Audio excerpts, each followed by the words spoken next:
அஸ்ஸலாமு அலைக்கும் வரஹ்மத்துல்லாஹி வபரக்காத்துஹு. புனித அரஃபா தினம். அல்லாஹுடைய தூதர் ஸல்லல்லாஹு அலைஹி வஸல்லம் அவர்கள் கூறினார்கள்,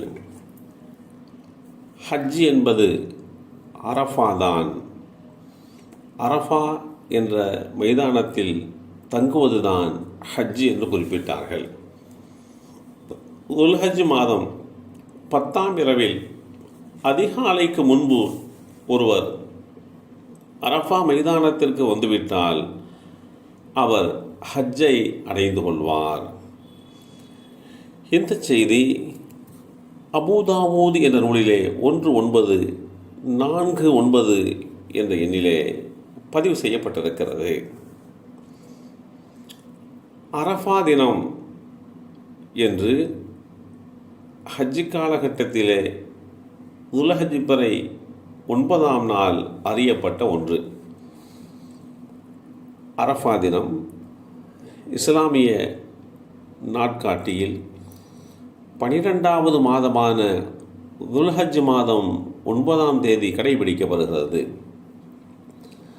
அரஃபா தினம் அன்று மக்காவிற்கு ஹஜ் செல்கின்ற ஹாஜிகள்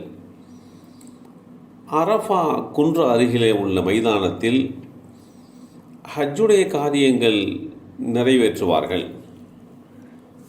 ஹஜ்ஜு பெருநாளைக்கு முதல் தினம்தான் அரஃபா தினமாகும். அரஃபா தினத்தில் அல்லாஹுடைய தூதர் ஸல்லல்லாஹு அலைஹி வஸல்லம் அவர்கள் இறுதி பேருரை நிகழ்த்தினார்கள். ஹஜ் செல்ல வசதியில்லாதவர்கள் அரஃபா தினத்தில் அவரவர் வாழ்ந்து வருகின்ற அந்த தேசங்களிலேயே நோன்பு நோற்பது நன்மைக்குரியதாக பார்க்கப்படுகிறது. அரஃபா நாள் என்பது மிகச்சிறந்த மாற்றத்தையும் ஹஜ்ஜுக்கு சென்றவர்களுக்கு ஏற்படுத்துகின்ற ஒரு மிகச்சிறந்த ஒரு தினமாக பாவிக்கப்படுகிறது. அந்த நாளில் உங்களது மார்க்கத்தை உங்களுக்கு நான் முழுமையாக்கிவிட்டேன், எனது அருட்கொடையை உங்கள் மீது நான் நிறைவு செய்து விட்டேன், இன்னும் உங்களுக்காக இஸ்லாத்தை உங்களது மார்க்கமாக ஏற்றுக்கொண்டு விட்டேன் என்று வேதமறை குர்ஆன் குறிப்பிடுகின்ற இந்த செய்தி அத்தியாயம் 5 வசனம் 3 பதிவு செய்யப்பட்டிருக்கிறது. இந்த வசனம் இஸ்லாமிய வருடம் ஹிஜ்ரி 10ஆம் ஆண்டு அல்லாஹுடைய தூதர் ஸல்லல்லாஹு அலைஹி வஸல்லம் அவர்கள் ஹஜ் பயணம் மேற்கொண்ட போது துல்ஹஜ் பிறை 9ஆம் நாளான அரஃபா தினத்தின் போதுதான் அருளப்பெற்றது. அரஃபா என்பது மக்கா நகரிலே இருந்து சுமார் 22 கிலோமீட்டர் தொலைவில் உள்ள ஒரு மைதானம். ஹாஜிகள் ஹஜ்ஜுக்கு சென்றவர்கள் துல்ஹஜ் மாதம் 9ஆம் நாள் காலையிலே இருந்து மாலை வரை அங்கு தங்கியிருப்பது கடமையாகும்.